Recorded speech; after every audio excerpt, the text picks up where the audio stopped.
ಕಳೆದ ಕೆಲವು ತಿಂಗಳುಗಳಿಂದ ರಾಜ್ಯ ಕಾಂಗ್ರೆಸ್ನಲ್ಲಿ ಚಾಲ್ತಿಯಲ್ಲಿರುವಂತಹ ಕ್ರಾಂತಿ ಬದಲಾವಣೆ ಕುರ್ಚಿ ಕದನ ಈ ವಿಚಾರಕ್ಕೆ ಸಂಬಂಧಪಟ್ಟಂತೆ ಇದೇ ತಿಂಗಳಲ್ಲಿ ಕುರ್ಚಿ ಕಿತ್ತಾಟಕ್ಕೆ ಕ್ಲೈಮ್ಯಾಕ್ಸ್ ಸಿಗೋದು ಫೇಕ್ಸ್ ಅಂತ ಹೇಳಲಾಗ್ತಾ ಇದೆ.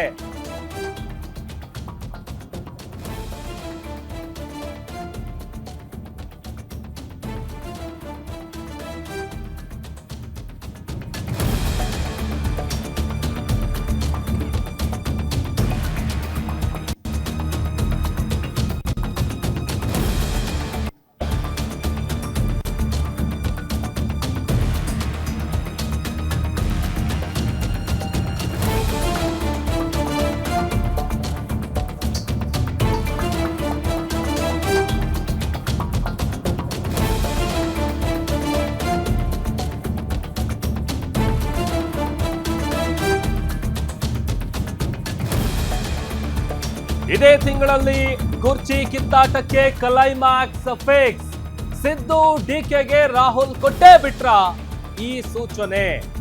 ಯಾರಿಗೆ ಎಳ್ಳು ಬೆಲ್ಲ, ಯಾರಿಗೆ ಎಳ್ನೀರು? ದಿಲ್ಲಿಯಲ್ಲೇ ಎಲ್ಲವೂ ಬಗೆಹರಿಯುತ್ತೆ ಅಂದ್ರ ರಾಹುಲ್ ಗಾಂಧಿ? ಆ ತರದೊಂದು ಸಂಶಯ ಪ್ರಶ್ನೆ ಕಾಡ್ತಾ ಇದೆ. ಹೈಕಮಾಂಡ್ ಅಂಗಳದಲ್ಲೇ ಬಹುಶಃ ಎಲ್ಲ ಕ್ಲಿಯರ್ ಆಗುತ್ತಾ? ಜನವರಿ ಕೊನೆಯ ವಾರವೇ ಎಲ್ಲ ಫೈನಲ್ ಆಗುತ್ತೆ ಅಂತ ಹೇಳಲಾಗ್ತಾ ಇದೆ. ಗ್ಯಾರಂಟಿ ನ್ಯೂಸ್ ನಲ್ಲಿ ಕುರ್ಚಿ ಕ್ಲೈಮ್ಯಾಕ್ಸ್ ನ ವಿಚಾರಕ್ಕೆ ಸಂಬಂಧಪಟ್ಟಂತಹ ಎಕ್ಸ್ಕ್ಲೂಸಿವ್ ಇನ್ಸೈಡ್ ಕಹಾನಿ ನಿಮ್ಮ ಮುಂದೆ ಇಡ್ತಾ ಇದ್ದೀವಿ. ಸಂಕ್ರಾಂತಿಯ ಬಳಿಕ ಹೈಕಮಾಂಡ್ ಅಂಗಳದಲ್ಲಿ ಈ ಒಂದು ಚರ್ಚೆ ನಡೀತಾ ಇದೆ, ಅದು ಮತ್ತಷ್ಟು ಜೋರಾಗುತ್ತೆ. ಸಿಎಂ ಸಿದ್ದರಾಮಯ್ಯ, ಡಿಸಿಎಂ ಡಿಕೆ ಶಿವಕುಮಾರ್ ಹಣೆ ಬರಹ ರಾಹುಲ್ ಗಾಂಧಿ ಕೈಯಲ್ಲಿದೆ.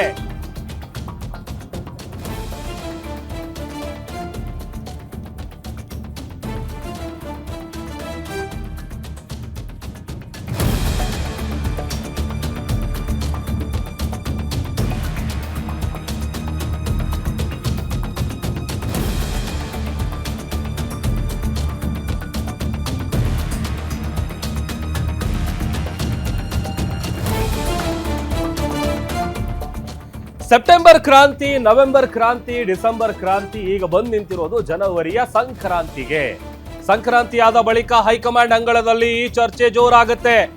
ಸಿಎಂ ಸಿದ್ದರಾಮಯ್ಯ, ಡಿಸಿಎಂ ಡಿಕೆ ಶಿವಕುಮಾರ್ ಹಣೆ ಬರಹ ಸದ್ಯ ರಾಹುಲ್ ಗಾಂಧಿ ಕೈಯಲ್ಲಿದೆ. ಜನವರಿ ಕೊನೆಯ ವಾರವೇ ಎಲ್ಲವೂ ಫೈನಲ್. ಸಿಎಂ ಹಾಗೂ ಡಿಸಿಎಂಗೆ ರಾಹುಲ್ ಗಾಂಧಿ ಹೇಳಿದ್ದೇನು? ನಾಯಕತ್ವ ವಿಚಾರ ನೇರವಾಗಿ ಪ್ರಸ್ತಾಪ ಮಾಡಿದ್ದಾರೆ ಡಿಸಿಎಂ ಡಿಕೆ ಶಿವಕುಮಾರ್. ಡಿಕೆಶಿ ಮಾತನ್ನ ಸಮಾಧಾನವಾಗಿ ಕೇಳಿಸ್ಕೊಂಡಿದ್ದಾರೆ ರಾಹುಲ್ ಗಾಂಧಿ. ಆಯ್ತು, ಡೆಲ್ಲಿಯಲ್ಲಿ ಮಾತಾಡೋಣ ಅಂತ ಭರವಸೆ ಕೊಟ್ಟಿದ್ದಾರೆ. ಇತ್ತ ಸಿಎಂ ಸಿದ್ದರಾಮಯ್ಯ ಜೊತೆಯೂ ಕೂಡ ರಾಹುಲ್ ಪ್ರತ್ಯೇಕ ಮಾತುಕತೆ ನಡೆಸಿದ್ದಾರೆ. ದೆಹಲಿಯಲ್ಲಿಯೇ ಎಲ್ಲವೂ ಫೈನಲ್ ಮಾಡೋಣ ಅಂತ ರಾಹುಲ್ ಗಾಂಧಿ ಹೇಳಿದ್ದಾರೆ.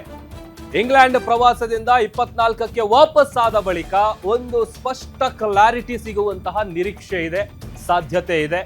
ಜನವರಿ ಕೊನೆಯ ವಾರದಲ್ಲಿ ಈ ಕುರ್ಚಿ ವಿಚಾರಕ್ಕೆ ಸಂಬಂಧಪಟ್ಟಂತೆ ಕ್ಲೈಮ್ಯಾಕ್ಸ್ ಫಿಕ್ಸ್ ಅಂತ ಹೇಳಲಾಗ್ತಾ ಇದೆ.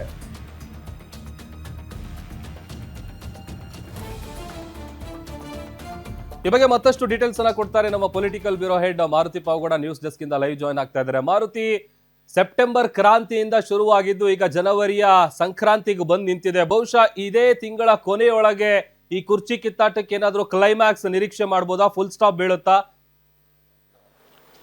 ರಾಮ್, ಕಳೆದ 3-4 ತಿಂಗಳಿಂದಲೂ ಕೂಡ ಉಪಮುಖ್ಯಮಂತ್ರಿ ಡಿ ಕೆ ಶಿವಕುಮಾರ್ ಅವರು ರಾಹುಲ್ ಗಾಂಧಿ ಅವರನ್ನು ಭೇಟಿ ಮಾಡಬೇಕು, ನಾಯಕತ್ವ ವಿಚಾರಕ್ಕೆ ಸಂಬಂಧಪಟ್ಟಂತೆ ಒಂದು ಕ್ಲಾರಿಟಿಯನ್ನು ತೆಗೆದುಕೊಳ್ಬೇಕು, ನಾನು ಮುಖ್ಯಮಂತ್ರಿ ಆಗಬೇಕು ಅನ್ನುವಂಥ ಒಂದು ಸರ್ಕಸ್ ಮತ್ತು ಆ ರೀತಿಯಾದಂಥ ಒಂದು ಒತ್ತಡ ಕಾಂಗ್ರೆಸ್ ಹೈಕಮಾಂಡ್ ಮೇಲೆ ಹಾಕಿದ್ದು ನಿಜ. ಹಿಂದೆ 2 ಬಾರಿ ರಾಹುಲ್ ಗಾಂಧಿ ಅವರನ್ನು ಭೇಟಿ ಮಾಡೋದಕ್ಕೆ ಸಮಯವನ್ನು ಕೇಳಿದ್ರು, 2 ಬಾರಿನೂ ಕೂಡ ಸಿಕ್ಕಿರಲಿಲ್ಲ. ನಿನ್ನೆ ತಮಿಳುನಾಡಿಗೆ ಹೋಗುವಂಥ ಒಂದು ಸಂದರ್ಭದಲ್ಲಿ ರಾಹುಲ್ ಗಾಂಧಿ ಅವರನ್ನು ಸಿದ್ದರಾಮಯ್ಯ ಮತ್ತು ಡಿ ಕೆ ಶಿವಕುಮಾರ್ ಇಬ್ಬರೂ ಕೂಡ ಭೇಟಿ ಆಗಿರುವಂಥದ್ದು. ಆ ರನ್ವೇಯಲ್ಲಿ ಆಗಿರುವಂಥ ಒಂದು ಮಾತುಕತೆ ಈಗ ರಾಜ್ಯ ರಾಜಕೀಯದಲ್ಲಿ ಹೆಚ್ಚು ಚರ್ಚೆ ಆಗ್ತಿದೆ. ಆ ಸಂದರ್ಭದಲ್ಲಿ ಡಿ ಕೆ ಶಿವಕುಮಾರ್ ಅವರು ಕೂಡ ಮಾತಾಡಿದ್ದಾರೆ, ಅದೇ ರೀತಿ ಸಿದ್ದರಾಮಯ್ಯ ಅವರು ಕೂಡ ರಾಹುಲ್ ಗಾಂಧಿ ಅವರ ಜೊತೆ ಮಾತಾಡಿದ್ದಾರೆ. ಮೊದಲನೇದಾಗಿ ಡಿ ಕೆ ಶಿವಕುಮಾರ್ ಅವರು ನೇರವಾಗಿ ಈ ಅಧಿಕಾರ ಹಸ್ತಾಂತರದ ಬಗ್ಗೆ ವಿಚಾರವನ್ನು ಪ್ರಸ್ತಾಪ ಮಾಡುವಂಥ ಒಂದು ಕೆಲಸವನ್ನು ಮಾಡಿರುವಂಥದ್ದು. ಹಾಗಾಗಿ 24ನೇ ತಾರೀಕು ಬಳಿಕ, ಅಂದರೆ ಇದೇ 18ನೇ ತಾರೀಕಿಂದ ಅವರು ಲಂಡನ್ ಪ್ರವಾಸಕ್ಕೆ ತೆರಳ್ತಾ ಇದ್ದಾರೆ. 24ನೇ ತಾರೀಕು ಸಂಜೆ ಲಂಡನ್ನಿಂದ ದೆಹಲಿಗೆ ವಾಪಸ್ ಬರ್ತಾರೆ. ಅದಾದ ಬಳಿಕ ಉಭಯ ನಾಯಕರು ಕೂಡ ಕರೆ ಬರುವಂತಹ ಎಲ್ಲ ಸಾಧ್ಯತೆಗಳು ಕೂಡ ದಟ್ಟವಾಗಿದ್ದಾವೆ. ಇದ್ರ ಬಗ್ಗೆ ಸಿದ್ದರಾಮಯ್ಯ ಅವ್ರಿಗೆ ಹೇಳಿದ್ದಾರೆ, ಅದೇ ರೀತಿ ಡಿ ಕೆ ಶಿವಕುಮಾರ್ ಅವರು ಕೂಡ ಹೇಳಿದ್ದಾರೆ. ಹೀಗಾಗಿ ರಾಹುಲ್ ಗಾಂಧಿ ಅವರನ್ನು 24ನೇ ತಾರೀಕು ಸಿದ್ದರಾಮಯ್ಯ ಮತ್ತು ಡಿ ಕೆ ಶಿವಕುಮಾರ್ ಅವರು ಭೇಟಿ ಮಾಡಿದಾಗ ಬಹುತೇಕ ರಾಜ್ಯ ರಾಜಕೀಯದಲ್ಲಿ ಚರ್ಚೆ ಆಗ್ತಾ ಇರುವಂತಹ ನಾಯಕತ್ವ ವಿಚಾರಕ್ಕೆ ಸಂಬಂಧಪಟ್ಟಂತೆ ಒಂದು ಸ್ಪಷ್ಟವಾದಂತಹ ಒಂದು ಹೈಕಮಾಂಡ್ ತೀರ್ಮಾನವನ್ನು ರಾಹುಲ್ ಗಾಂಧಿ ಅವರು ಪ್ರಕಟ ಮಾಡುವಂಥ ಒಂದು ಸಾಧ್ಯತೆ ಇದೆ. ನಿನ್ನೆ ರಾಹುಲ್ ಗಾಂಧಿ ಅವರ ಮುಂದೆ ಡಿ ಕೆ ಶಿವಕುಮಾರ್ ಅವರು ನೇರವಾಗಿ ಈ ವಿಚಾರವನ್ನು ಪ್ರಸ್ತಾಪ ಮಾಡಿದಾಗ ಎಲ್ಲವೂ ಕೂಡ ಹೈಕಮಾಂಡ್ ಅಂಗಳಕ್ಕೆ ಬಂದಿದೆ. ಹೈಕಮಾಂಡ್ ಅಂಗಳದಲ್ಲಿ ಎಲ್ಲವೂ ಕೂಡ ಚರ್ಚೆ ಆಗ್ತಿದೆ.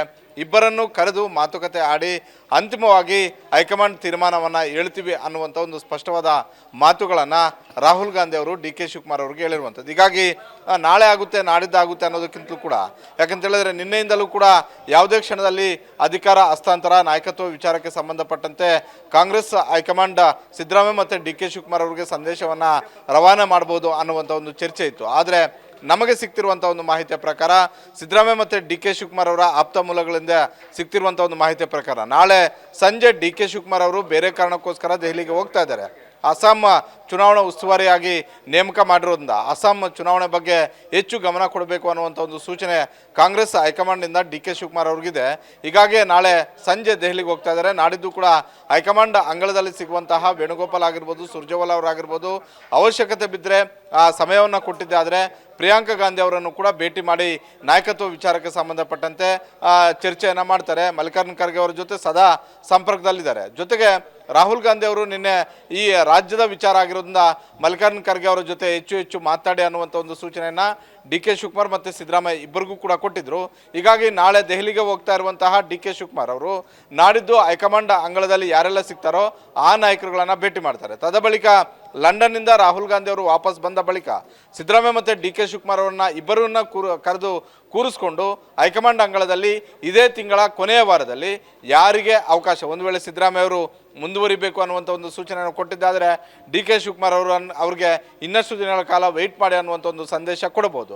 ಇಲ್ಲ ಅಂತ ಹೇಳಿದ್ರೆ 2.5 ವರ್ಷ ಕಂಪ್ಲೀಟ್ ಆಯಿತು, ಸುದೀರ್ಘ ಮುಖ್ಯಮಂತ್ರಿ ಆಗಿ ಹಿಸ್ಟ್ರಿಯನ್ನು ಕೂಡ ಬರೆದಿದ್ದೀರಾ, ನೀವು ಕೇಳಿದ ಎಲ್ಲ ಅವಕಾಶಗಳು ಕೂಡ ಕೊಟ್ಟಿದ್ವಿ, ಹೀಗಾಗಿ ಡಿ ಕೆ ಶಿವಕುಮಾರ್ ಇಲ್ಲ ಅಂತ ಹೇಳಿದ್ರೆ ಬೇರೆ ಯಾರಿಗಾದರೂ ಅವಕಾಶವನ್ನು ಮಾಡಿಕೊಡಿ ಅನ್ನುವಂಥ ಒಂದು ಸಂದೇಶವನ್ನು ಸಿದ್ದರಾಮಯ್ಯ ಅವ್ರಿಗೂ ಕೂಡ ಕೊಡ್ಬೋದು. ಹೀಗಾಗಿ ಇದೇ ತಿಂಗಳ ಕೊನೆಯ ಸಂಕ್ರಾಂತಿಯ ಬಳಿಕ ಯಾರಿಗೆ ಲಕ್, ಯಾರಿಗೆ ಬ್ಯಾಡ್ ನ್ಯೂಸ್ ಸಿಗುತ್ತೆ ಅನ್ನುವಂಥ ಒಂದು ಚರ್ಚೆ ಈಗ ರಾಜ್ಯ ಕಾಂಗ್ರೆಸ್ಸಲ್ಲಿ ಶುರುವಾಗಿರುವಂಥದ್ದು. ಇಬ್ಬರ ಹಣೆಬರಹವು ಕೂಡ ಈಗ ರಾಹುಲ್ ಗಾಂಧಿ ಅವರ ಕೈಯಲ್ಲಿದೆ. ಯಾರ ಹಣೆಬರಹ ಚೆನ್ನಾಗಿರುತ್ತೆ, ಯಾರಿಗೆ ಅದೃಷ್ಟ ಕುಲಾಯಿಸುತ್ತೆ, ಯಾರಿಗೆ ಯಾವ ದೇವರ ಕೃಪಾ ಕಟಾಕ್ಷ ಒಲಿಯುತ್ತೆ ಅನ್ನುವಂಥದ್ದನ್ನು ಕಾದು ನೋಡಬೇಕಾಗಿದೆ. Ram, okay, thank you.